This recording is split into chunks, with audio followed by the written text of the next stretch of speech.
Kembali di Air Entertainment, selamat kembali di Joran Fest Playlist. Seperti biasa hari ini kita akan melanjutkan review saham part yang ke-500. Namun sebelumnya bagi teman-teman yang mungkin belum subscribe channel YouTube ini, sekali lagi jangan lupa tekan tombol subscribe, nyalakan lonceng notifikasinya agar teman-teman tidak pernah ketinggalan informasi-informasi terbaru dari channel ini. Di part yang ke-500 ini kita akan kembali mereview 6 saham, ada saham Soci, Raja, ADMR, Adaro, Antam, dan saham Emior. Sebelumnya saya mengucapkan terima kasih banyak buat teman-teman karena dari episode pertama, part pertama sampai 500 ini berjalannya panjang, dan tentu tanpa teman-teman, kalau tidak ada support, kalau tidak ada dukungannya, tentu tidak mungkin bisa sampai part 500. Dan ini menjadi satu tolak ukur bahwa nanti kita akan terus bisa sampai terus mereview ya, terus bisa memberikan informasi buat teman-teman sehingga bisa menjadi satu tambahan input buat teman-teman bisa mengambil keputusan esok di market mau seperti apa. Jadi kalau teman-teman yang mungkin mau sahamnya diulas, tentu jangan pernah sungkan untuk tulis di kolom komentar. Mungkin saya kelewatan untuk membalas, tapi setidaknya saya sudah membaca dan tinggal nanti saham apa yang mau teman-teman minta untuk dibahas ya, nanti akan kita bahas. Tapi kalau teman-teman mau akses sendiri chartnya ya juga bisa berlangganan di Joran Fest Chart System. Teman-teman bisa kontak saya untuk cari tahu bagaimana cara berlangganan. Dan sebelum kita melanjutkan untuk membahas 6 saham ini, maka kita akan melihat seperti biasa pergerakan dari indeks harga saham gabungan kita, di mana IHSG hari ini ditutup melemah 1,3% di level 6819. IHSG sempat dibanting sampai di level 6662. Penurunannya begitu luar biasa, cepat sekali. Kenaikannya itu bertahap, dia dari 6.000 sampai 7.300. Ini cuma 2 hari dibanting dari 7.200-an sampai tinggal 6.800. Cukup cepat. Dan ini tentu ada yang menariknya adalah memang dia sempat turun dalam, namun dia akhirnya shadow. Nah ini kalau kita lihat bahwa dia ada shadow, tentu ini artinya ada perlawanan. Walaupun kalau kita perhatikan di sini dengan total turnover sekitar 23,3 triliun, asing masih mencatatkan net sell 3,2 triliun di market. Jadi ini perlu diwaspadai betul. Kalau misalkan besok itu hijau, ya, indeksnya rebound, tetap perlu waspada karena takutnya cuman DCB atau debt cat bonds ya. Jadi cuman naik sebentar kemudian bisa turun lagi. Itu harus hati-hati karena kalau kita perhatikan betul dalam beberapa hari terakhir, kalau kita lihat betul kenaikan IHSG ini, itu juga selalu linear dengan pergerakan dari foreign. Nah, ini kalau foreign sudah keluar dalam beberapa hari ini, tentu kita harus juga punya lampu kuning untuk bisa kita terus waspada. Karena sekali lagi IHSG itu perlu untuk koreksi sehat, dan tentu itu kita membutuhkan IHSG koreksi untuk kemudian dia bisa terus melanjutkan kenaikan di level yang lebih tinggi. Jadi mungkin itu buat teman-teman yang mungkin yang mau membeli, tentu bisa perhatikan saham-saham mana yang mungkin hari ini bisa ada shadow ya. Ada shadownya, itu mungkin bisa dipakai buat tektokan besok, tapi tidak untuk lama karena market masih belum menunjukkan adanya tanda-tanda bisa terus rebound. Mungkin ya Mei sell on Mei itu mungkin berlaku di bulan ini, tapi balik lagi tidak semua juga bisa terjadi. Jadi ini yang harus kita terus waspadai, bahwa kita punya trading plan, kita punya semua itu kita lakukan, dan tentu tidak mengambil posisi juga itu merupakan sebuah strategi. Jadi tidak perlu kita harus ngotot bahwa setiap hari saya harus trading, setiap hari saya harus open posisi. Tidak seperti itu, karena di dalam market ketika kita itu lihat marketnya uptrend, kalau sebagai professional trader ya tentu teman-teman harus mengikuti, follow the trend. Selama dia uptrend, tentu teman-teman bisa coba untuk ikuti, karena kalau kata orang, lempar sendal pun dapat duit. Ketika dia sedang downtrend, maka teman-teman harus menunggu, lebih bersabar. Kira-kira saham mana yang mungkin ada peluang untuk segera rebound, walaupun itu hanya rebound sesaat. Kalau market sideways, biasanya orang itu cenderung tidak mengambil banyak posisi atau bahkan tidak ambil posisi. Jadi kita harus bisa menempatkan bahwa tidak mengambil posisi itu bukan berarti kita tidak istilahnya ya, kita nganggur atau apapun, tapi itu merupakan sebuah strategi untuk tetap kita punya satu tujuan akhir, yaitu apa?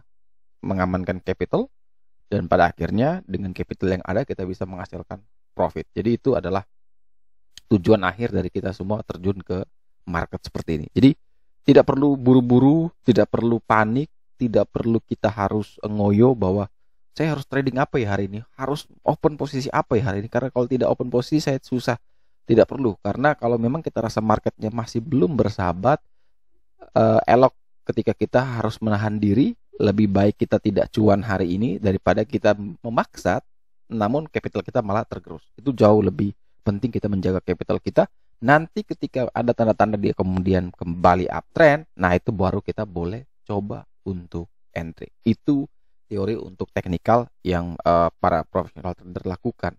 Tapi kalau fundamentalis ya tentu dia akan sangat senang ketika dia melihat, oh ini harga saham segini, bisnisnya oke, laporan keuangan juga oke, valuasinya seperti ini. Kalau dia semakin turun semakin seksi, selama tidak berubah bisnisnya, selama tidak berubah kinerjanya, ya dia pasti akan terus mengakumulasi gitu. Jadi bedakan kita punya posisi sebagai seorang trader, bedakan juga kita posisikan sebagai seorang investor. Jadi ketika kita mencampur adukan itu, maka pastikan bahwa reason to buy-nya tidak hilang di masing-masing itu. Jadi kalau reason to buy-nya trading ya trading, reason to buy-nya buat investing ya silakan investing. Jadi ini kembali lagi kepada diri masing-masing, dan tentu teman-teman lebih tahu apa yang terbaik untuk teman-teman lakukan dengan modal teman-teman. Oke, kita langsung masuk ke saham pertama yang akan kita review hari ini adalah saham Soci. Ini kita menggunakan bantuan dari sistem dari bot Joran Fest, sehingga kita tidak perlu capek-capek tarik garis lagi, tinggal minta saham apa dia akan kasih sendiri. Nah, Soci di sini kita perhatikan bahwa Soci hari ini ditutup atau closing minus 1,05% di level 188. Kalau teman-teman bisa perhatikan sendiri, Soci ini shadow tadi sempat ke 181, kemudian pagi tadi juga sempat ke 193, namun akhirnya closing di 188. Ini sudah mulai ada seperti perlawanan. Tentu shadow seperti ini menarik untuk kita perhatikan.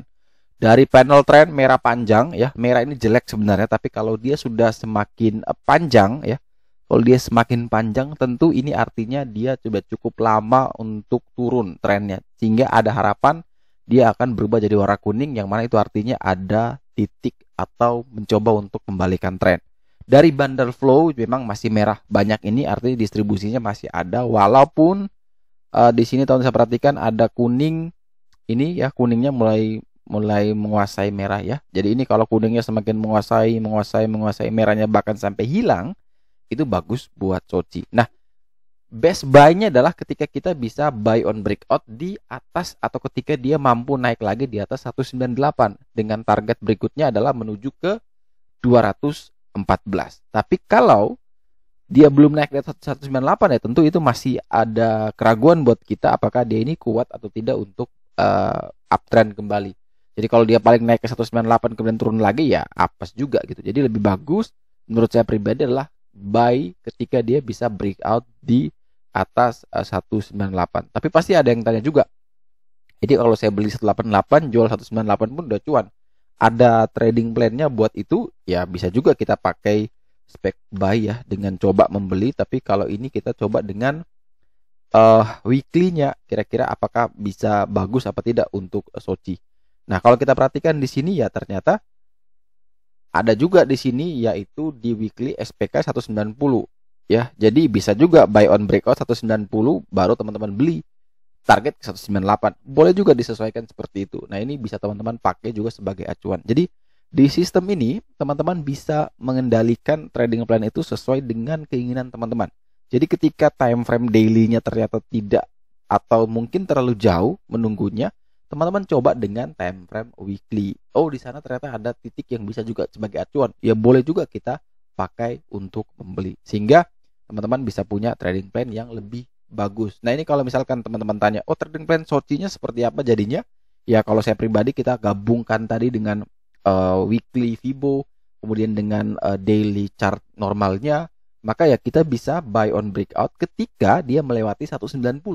Targetnya bisa sampai 198. Kalau 198 juga tembus ya kita kawal trailing stop dengan next target ke 214. Selama dia tidak naik di atas 190 ya lebih baik kita jangan dulu beli. Kalau misalkan ternyata kita beli 190 malah dia turun lagi ya bisa diatur minusnya, bisa minus 3% teman-teman cut loss, minus 5% teman-teman cut loss. atau bisa disesuaikan dengan preferensi resiko masing-masing. Karena preferensi resiko setiap orang itu berbeda-beda. Seperti yang selalu saya jelaskan bahwa bagi saya minus 3% dari 10 juta mungkin kecil, tapi dari teman-teman mungkin itu sudah besar sekali. Jadi beda-beda preferensi masing-masing. Jadi bisa saya bilang sekali beli saya 10 juta, terus saya 1 juta aja lah. Kalau minus baru saya cut loss. Ya tentu mungkin saya bisa terima minus 1 juta cut loss. Tapi mungkin ada yang lain, oh saya terlalu besar. Mungkin saya cuma bisa 500 ribu. Oh berarti 500 ribu dari 10 juta mungkin 5%. Oh berarti kalau dia sudah turun minus 5% saya cut loss. Atau ada yang cuma mungkin bisa kuat 100 ribu. Ya sudah minus 1% cut loss. Tapi kalau rasa minus 1% sudah cut loss kan terlalu dekat. Ya sudah berarti teman-teman turunkan modalnya. 10 jutanya jangan terlalu besar, mungkin 5 juta saja. Sehingga minusnya mungkin bisa sampai berapa persen biar tetap teman-teman itu punya ruang gerak istilahnya. Jadi sekali lagi resiko itu masing-masing yang tahu seberapa besar dia sanggup untuk terima itu. Dan di market seperti ini, di dunia hidup pun juga resiko itu selalu ada. Tinggal bagaimana pintar-pintarnya kita untuk mengelola resiko tersebut sehingga resiko itu tidak menjadi jauh lebih besar. Jadi pastikan betul resikonya misalkan satu, ya yang kita korbankan akan kita korbankan satu, tapi untuk mendapatkan yang 3, 4, 5 itu jauh lebih bagus. Tapi jangan sampai kita korbankan satu yang kita dapatkan setengah. Itu ya bodoh sih. Kamu mengorbankan satu tapi kamu dapatkannya setengah. Jadi teman-teman harus pintar-pintar betul untuk melihat bahwa di dalam trading itu ada yang namanya risk reward. Oh saya korbankan satu tapi saya bisa peluang juga dapatkan 3. Itu oke lah, gak masalah. Kemudian saya harus korbankan tuh berapa persen sih dari modal yang akan saya terjunkan, berapa rupiah sih yang harus saya ikhlaskan. Itu yang harus teman-teman lebih tahu. Jadi jangan sudah minus dalam tidak mau cut loss, tambah dalam tidak mau cut loss, lebih dalam tidak mau cut loss. Pada akhirnya sudah dalam sekali baru niat mau cut loss, itu kan sudah sudah terlalu dalam, itu kan percuma gitu. Jadi kalau teman-teman mau disiplin, ya disiplinnya itu dari awal memang. Yaitu kurang lebih trading plan buat shorty. Nah, teman-teman tinggal nanti menyesuaikan. Kalau yang gabung di Joran Fast ya teman-teman tinggal langsung ikut seperti apa yang biasa saya sampaikan di sini. Tinggal teman-teman itu menyesuaikan dengan chartnya masing-masing. Nah, selanjutnya kita ada apa? Saham Rukun Raharja ya, Raja. Dimana kalau kita perhatikan saham Pegas hari ini naik cukup banyak, ya Raja tentu naiknya juga cukup banyak. Mereka bisnisnya hampir mirip-mirip, dan tentu kalau kita perhatikan ya memang Raja dari beberapa candle ini kan sudah ada row di sini, row buy.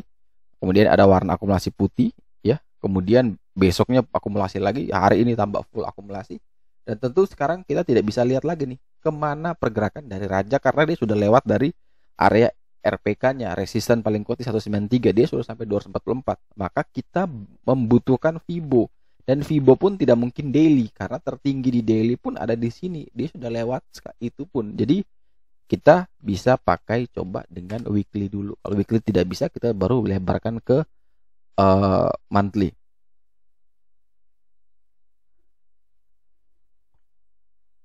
Nah, ini kalau kita perhatikan secara weekly ya, secara weekly kita perhatikan bahwa ya memang di sini dia nyentuh juga 246 ini sudah terlalu, istilahnya apa ya, dia sudah berhasil tembus ya. Ini kalau teman-teman garis ya, ini mangkok 1, mangkok 2, mangkok 3 ini breakout ya. Dia sudah breakout, dan tentu breakout ini kita mau cari tahu sampai sejauh mana lagi breakout itu bisa terjadi. Ya coba kita lihat lebih luas lagi. Coba kita lihat Fibonya secara monthly ya, tinggal ketik /Fibo Raja M, sudah tinggal dia muncul. Jadi kenapa sistem ini dibuat ya, karena itu untuk mempermudah kita. Jadi tidak perlu susah-susah kita tarik garis manual, cuman kita tinggal ngerti di mana sih resist, di mana support, udah buy dekat support, jual dekat resist. Itu aja, simple. Nah, kalau teman-teman perhatikan Raja secara monthly, ini kan monthly tulisannya, ternyata dia itu breakout di 214, kemudian breakout juga di Fibo 50% di kurang lebih 238.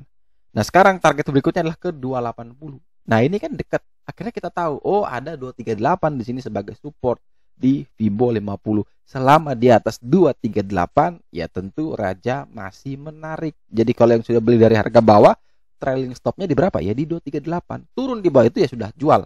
Artinya kita punya keuntungan cuma sebatas itu. Dan itu kita harus bersyukur. Dan selalu saya bilang bahwa Yang harus dibatasi itu adalah resiko. Yang dibiarkan itu adalah profit. Jadi ketika dia sudah naik, ya jangan buru-buru di TP. Yaitu kita kawal dengan trailing stop. Di-update saja trailing stop. Kalaupun kena ya udah rezeki kita segitu. Setidaknya kita kawal sampai maksimal. Kita kan tidak tahu dia mau naik sampai berapa, tapi setidaknya kita coba bantu kawal. Ternyata dia malah turun dan kena trailing stop kita, ya sudah rezeki kita sampai segitu. Tapi kalau dia malah naik terus, ya kita akan kawal terus. Jadi jangan pernah batasi cuan kita. Tapi kalau dia turun rugi, ya itu kita batasi. Jangan sampai dia menggerus capital kita, karena kita ini kan berdagang, kita butuh modal untuk muter terus gitu. Jadi kalau modal kita macet, modal kita diam, ya kita mau muternya gimana lagi, kecuali kita bisa suntik baru. Nah itu yang teman-teman harus bisa bedakan. Nah jadi kalau untuk raja, bagi yang sudah punya barang, ya kawal terus dengan target sampai 280. Kalau yang belum punya barang, ya boleh dibeli, tapi ketika dia masih berada di atas 238. Di bawah 238 ya jelek buat raja. Jadi teman-teman harus bisa pertimbangkan lagi dengan baik. Kalau dari tren sih dua-duanya oke sih, masih bagus.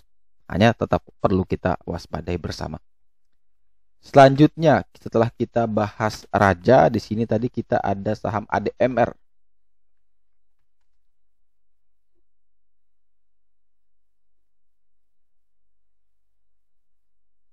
Oke. Nah, ADMR ini cukup menarik sebenarnya. Dia merah kuning ke hijau, namun dia turun. Kemudian bundle flow-nya juga masih putih, dan ini kan artinya masih akumulasi. Walaupun ada hijau, tapi putihnya masih lebih banyak. Kemudian muncul kuning, dan tentu ini masih ada akumulasi juga. Kemudian dia dekat dengan area RPK di sini 2380, di mana kita tahu karena dia masih berada di atas RPK, ya RPK ini menjadi support paling kuat. Jadi kalau ADMR ini masih bisa bertahan di atas 2380 besok, maka itu boleh teman-teman entry. Ya jadi ketika besok opening dia ke 2380 atau 2390 atau 2400, itu boleh diambil. Yang penting ada di atas 2380. Kalau opening langsung dibanting di bawah 2380, ya jangan masuk, udah jelek berarti. Karena ada potensi dia terus turun sampai 1780, yaitu di area SPK. Jadi teman-teman besok harus perhatikan betul, kira-kira kuat tidak dia di 2380. Kalau kuat ambil, kalau tidak biarkan, tunggu di 1780. Kalau misalkan ternyata kuat beli, ternyata malah setelah beli turun terus, ya dibatasi di bawah 2350, ya cut loss. Tapi kalau memang bisa kuat, ya ada peluang dia kembali naik ke 2520 sampai 2570. Itu ada peluang dia kembali ke sana. Jadi teman-teman bisa pantau betul besok. Dan tentu sekali lagi saya sudah bilang terus setiap video bahwa garis RPK dan SPK ini sifatnya dinamis ya. Dia tidak statis seperti ini terus ada, karena kita buatnya tuh dinamis dalam beberapa candle. Ketika candle itu misalnya dalam 30 hari candle, ya udah, kalau candlenya sudah ke hari 31 dia akan berubah lagi garisnya, karena dia akan mengikuti terus yang terbaru, candle terbaru, karena itu yang menggambarkan istilah apa ya, psikologis terbaru dari market.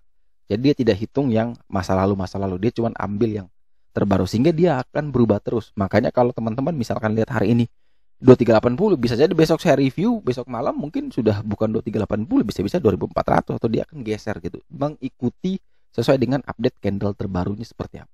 Jadi biasanya candle seperti ini atau posisi seperti ini berlaku ya cuman buat besok juga. Jadi kalau besok sudah berubah, ya kita coba cari, coba cek lagi kira-kira masih oke nggak sih. Dan tentu kalau kita ikut buy berdasarkan reason to buy ini, misalkan di 2380, ya sudah, kita tetap patokan trading plan-nya seperti itu. Walaupun nanti mungkin SPK-nya atau RPK-nya berubah, ya tetap kita patokan sesuai dengan reason to buy atau alasan kita masuk dengan chart yang mana. Nah ini teman-teman bisa update terus. Kalau misalkan teman-teman mau update, ya teman-teman wajib untuk bisa di dalam chart ini ya. Teman-teman bisa ke website kita. Teman-teman tinggal buka joranvest.com. Teman-teman pilih layanan Joranvest Chart System. Teman-teman tinggal pilih berlangganan, mau 40.000 1 bulan atau 3 bulan atau 6 bulan atau 12 bulan. Teman-teman tinggal berlangganan langsung di sini. Tapi kalau teman-teman mau akses semuanya, misalkan edukasi ada modulnya, kemudian teman-teman mau lihat webinar recording, semua webinar recordingnya ya. Teman-teman bisa nonton secara gratis, kemudian dapat analisa fundamental teknikal, dapat chart gratis juga. Bisa ikut webinar gratis, bisa baca artikel seperti ini. Nah, itu teman-teman juga bisa berlangganan yang di depan ya. Ini harga langganannya 109.000 per bulan, kalau ambil setahun jauh lebih murah, cuma 89.000 per bulan. Ini teman-teman bisa akses semua fitur yang ada ini, termasuk chartnya itu secara gratis, plus dapat grup khusus untuk teman-teman bisa diskusi dan tanya-tanya di sana itu. Jadi itu keuntungan kalau yang bergabung dengan paket ini. Tapi kalau cuma butuh chartnya doang, ya sudah bisa pakai 40.000.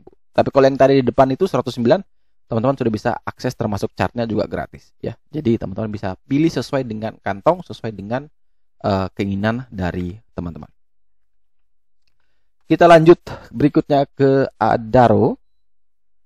Ya, saham Adaro ini kalau kita perhatikan ditutup di 3090 ya, minus 2,22%. Adaro ya masih melemah, tapi ada peningkatan hari ini. Ada shadow berusaha untuk kembali naik dan berusaha untuk menembus 3090 ini ya. Ini adalah SSR2, dia pas di sana. Kalau bisa tembus dia kembali ke 3200. Jadi ini harus teman-teman perhatikan betul. Dia masih dikawal juga di support kuatnya di 2900, sehingga ya bisa dibilang koreksi ini masih koreksi sehat. Bagaimana atau strategi yang bisa saya ambil kalau misalkan teman-teman tanya kira-kira kalau mau beli Adaro tuh base buy-nya di berapa ya? Nah, kalau saya pribadi dengan kondisi chart seperti ini, saya akan menunggu. Pertama, breakout di 3090, target ke 3200, atau saya tunggu di 2900. Jadi, kita ada opsi untuk menunggu atau kita opsi agresif ketika dia bisa breakout. Namun, kita bisa perhatikan trennya masih merah, artinya masih jelek. Bagusnya ketika dia sudah kuning, kemudian ke hijau. Panel trennya bandar flow-nya ini mulai putih ya, mulai putih. Tentu ini mulai coba juga menarik ya. Ini mulai akumulasi kembali, sehingga tentu perlu kita cermati bersama di Adaro juga. Ini kalau misalkan dia bisa breakout, buy on breakout. Kalau tidak mampu breakout, jangan dulu beli, tunggu di sekitaran area 2900. Setelah kita bahas Soci, Raja, ADMR, Adaro, maka next adalah saham Antam.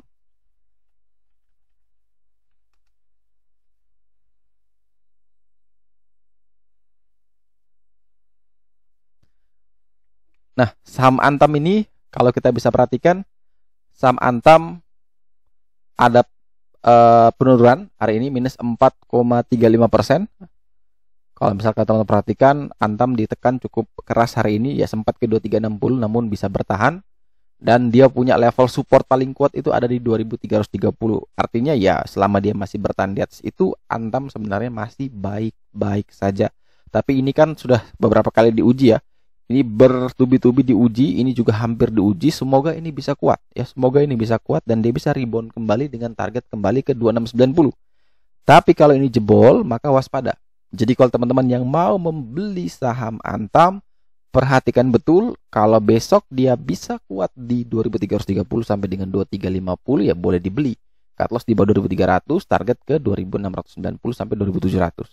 Tapi kalau opening langsung dibanting di bawah 2330 ya lebih baik kita wait and see, lebih baik kita skip dulu di saham ini. Panel trend kuning oke, masih bagus. Bandar flow ini sebenarnya putih-putih udah mulai oke, tapi ini masih ada hijau juga yang cukup mengganggu, sehingga kita tentu perlu lebih waspada lagi di saham ini. Dan terakhir kita ada saham Mayora, di mana kita tahu Unilever masih naik ya. Hari ini consumer naik ya, seperti yang sudah dibilang berkali-kali bahwa ya consumer harus manggung, kemudian properti konstruksi harus manggung juga di tahun ini, kemudian pariwisata juga harus manggung harusnya di tahun ini, karena pembalikan tren-tren yang ada di Indonesia ini sudah bisa kita prediksi untuk kemana sih nanti kira-kira dananya akan ke sana gitu. Jadi consumer pulih, bangkit, nanti pariwisata bangkit, proyek mulai bisa jalan lagi, ya sudah kita bisa lihat di mana sih sektor yang bisa menarik.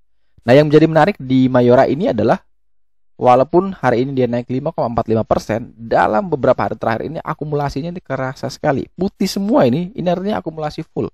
Bandar mologenya akumulasi full. Ini kalau besok bisa tembus 1775, boleh buy on breakout. Ya, buy on breakout ketika melewati 1775. Karena ini sudah berkali-kali tidak tembus. Sekali dia tembus, maka ini menarik sekali untuk kita cermati di saham Mayora. Coba kita perhatikan secara weekly. Kira-kira setelah tembus 1775 dia mau kemana? Seberapa jauh target kenaikannya? Ternyata kalau kita perhatikan, ketika dia bisa tembus 1700 tadi, 1775, maka next adalah ke 2010 targetnya. Next lagi ke 2790. Jadi ini cukup di dasar, dan dia sempat dibanting juga itu waktu April ya. Dan sekarang dia kembali di dekat-dekat area sana. Ya, tentu ini bisa menarik juga untuk kita perhatikan untuk saham-saham yang ada di sektor consumer goods. Jadi kalau teman-teman yang mau membeli, catat betul, besok kalau bisa breakout 1775, silakan buy on breakout ya. Silakan buy on breakout. Buy di 1775, 1780, 1785, 1790 diatur, disesuaikan. Yang penting ketika dia melewati 1775, silakan buy di sana. Cut loss di bawah 1700, kita cukup lebar. Target kenaikan sampai ke 2010, bahkan sampai 2790. Tapi kalau dia tidak breakout, maka coba tunggu di 1635 sampai dengan 1650. Kita coba antri di sana. Jadi menyesuaikan juga nih. Karena tren hijau ke putih, oke, mulai hati-hati, tapi bundle flow-nya ini kenceng sekali akumulasinya. Nah, ini kita coba pantau betul. Siapa tahu ini menarik buat kita cermati. Nah, coba kita intip kalau dari foreign flow-nya seperti apa untuk Mayora.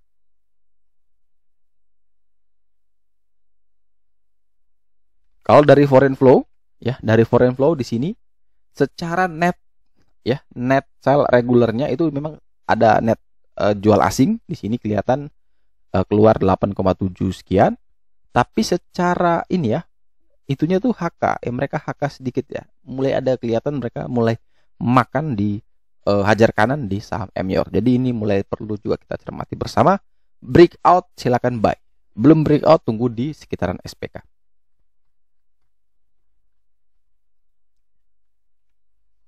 Oke, sekian dulu review saham part yang ke 500 hari ini. Terima kasih bagi teman-teman yang telah setia menonton.